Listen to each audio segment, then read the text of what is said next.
السلام علیکم، میں ہوں محبوب عالم۔ آپ دیکھ رہے ہیں میرا یوٹیوب اور فیس بک ڈیجیٹل چینل۔ آج کے کراس ٹاک کے لیے میرے ساتھ ہیں میاں عبد المنعم مہند، ایڈوکیٹ ہائی کورٹ۔ سر آپ کو ویلکم کرتے ہیں۔ مہربانی۔ میاں صاحب، سب سے پہلے جو ہمارے پاس خبر ہے وہ اسحاق ڈار اور آئی ایم ایف کے متعلق ہے۔ آئی ایم ایف کے دروازے پر بیٹھا ہوا شخص انہی سے نالا ہے، قرض بھی مانگ رہا ہے اور آنکھیں بھی دکھا رہا ہے۔ آئی ایم ایف چاہتا ہے کہ ہم کسی شعبے میں ٹیکس استثنا نہ دیں۔ بطور خود مختار ملک ہمیں اتنا حق تو ہونا چاہیے کہ کچھ ٹیکس چھوٹ دیں، یہ اسحاق ڈار صاحب کا کہنا تھا۔ مزید انہوں نے کہا کہ ہمیں پتہ ہے کہ کہاں سے کتنا ٹیکس اکٹھا کرنا ہے۔ آئی ایم ایف چاہتا ہے کہ پاکستان سری لنکا بن جائے، پھر مذاکرات کریں۔ ہمارے خلاف جیو پولیٹکس ہو رہی ہے کہ پاکستان ڈیفالٹ کر جائے۔ پیرس کلب کے پاس قرض ری شیڈیول کے لیے ہم نہیں جائیں گے۔ سر کیا کہتے ہیں؟ دیکھیں، سب سے پہلی بات یہ ہے کہ ڈار صاحب ماشاءاللہ تجربہ کار آدمی ہیں۔ میں تو حیران ہوں ان کے ان بیانات پر۔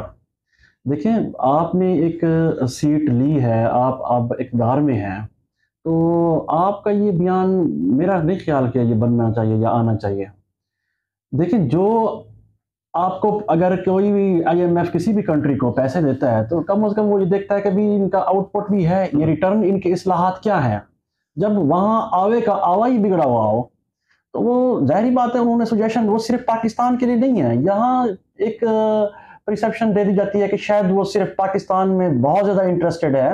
یہ بات نہیں ہے، وہ ہر کنٹری کے لیے ان کے اپنے ایک سسٹم ہے، ان کے اپنے پینلز ہیں جو وہ یہ سجیشنز ہر کنٹریز کے دیتے ہیں جو وہاں سے اپنا آئی ایم ایف کی ڈیل میں جاتے ہیں۔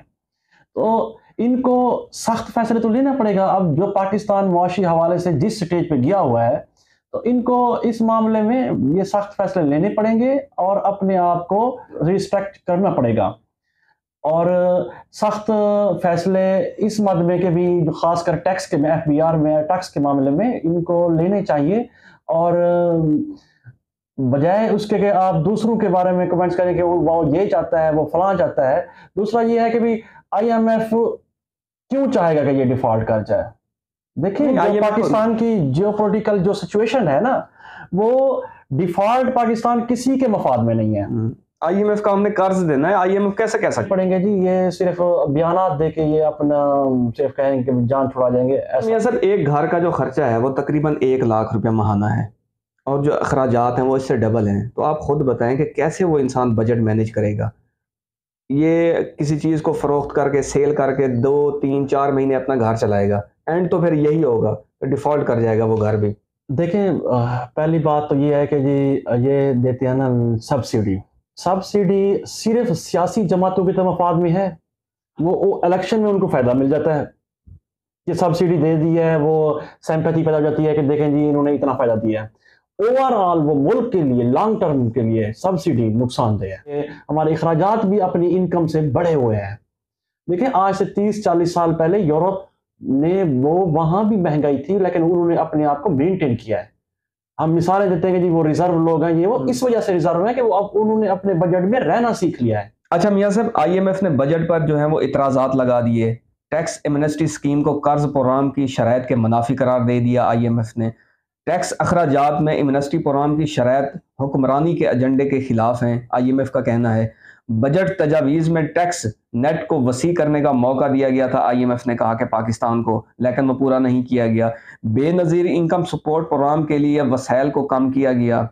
آئی ایم ایف کا توانائی کے شعبے پر مالی وسائل میں کمی کے زور دیا گیا۔ دیکھیں، جو ٹیکس ایمنسٹی ہے وہ تو ریاست کا فیصلہ ہے، اس میں تو میرا نہیں خیال کہ آئی ایم ایف کا جو اعتراض ہے وہ ٹھیک ہے۔ دیکھیں، ہم نے آخر اپنے آپ کو مینٹین تو کرنا ہے، اس اکانومی کو ٹھیک تو کرنا ہے۔ ٹیکس نیٹ کا دائرہ آکار وہ جو بھی گورنمنٹ آتی ہے وہ نعرہ مار کے آتی ہے، لیکن جب تک گراس روٹ لیول تک ڈپارٹمنٹل ایف بی آر کا آپ درست نہیں کریں گے، اس وقت تک یہ ٹیکس نیٹ کا دائرہ وسیع نہیں ہوگا۔ اچھا میاں صاحب، آئی ایم ایف کی جو پہلی شرط یہ تھی کہ آپ اپنے جو ملکی حالات ہیں ان کو بہتر کریں۔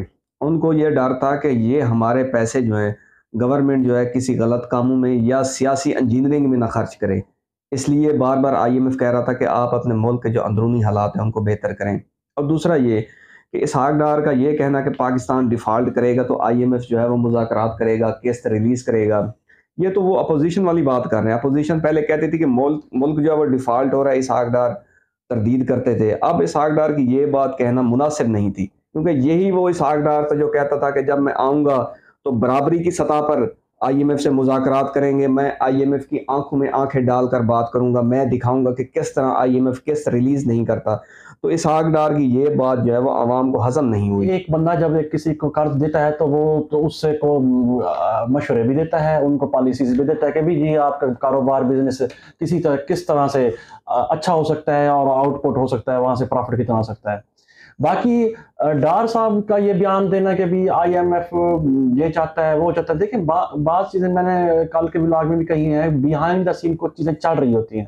یہ تو اب خوش قسمتی ہے، ان کو تو اپوزیشن بھی اتنا اسٹرانگ نہیں ملی، تو وہ میرا نہیں خیال کہ یہ بیان وہ پارلیمنٹ میں دیتے ہیں. تو اب ذمہ داری ان کے اوپر ہے، اب جو بھی ہے آخر انہوں نے ڈیل کرنا ہے. ان کی کامیابی تب ہے جب یہ آئی ایم ایف کو سیٹسفائی کر دیں. لیکن ویسے میاں صاحب مجھے لگتا نہیں ہے کہ آئی ایم ایف جو ہے وہ معاہدہ کرے اور قسط ریلیز کرے. اچھا میاں صاحب ٹائم جو ہے بڑا مختصر ہے، اگلی خبر جو ہے میں آپ کے ساتھ شیئر کرتا ہوں.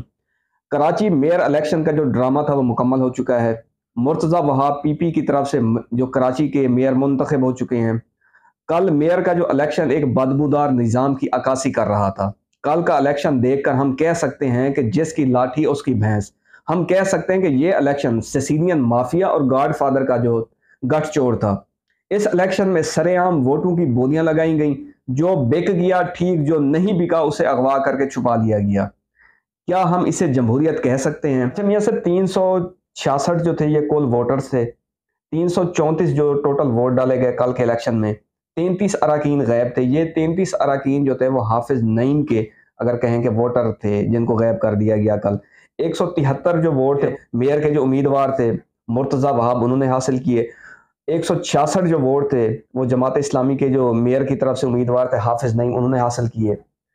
تو یہ کیا ہو رہا ہے؟ جمہوریت میں ایسا ہونا چاہیے. دیکھیں جب آج کی دنیا میں جہاں ہم رہ رہے ہیں تو وہاں سیاست میں کافی حد تک تو ہر کوئی اپنی جیتنے کے لیے تو اسٹرگل کرتا ہے، کوشش کرتا ہے.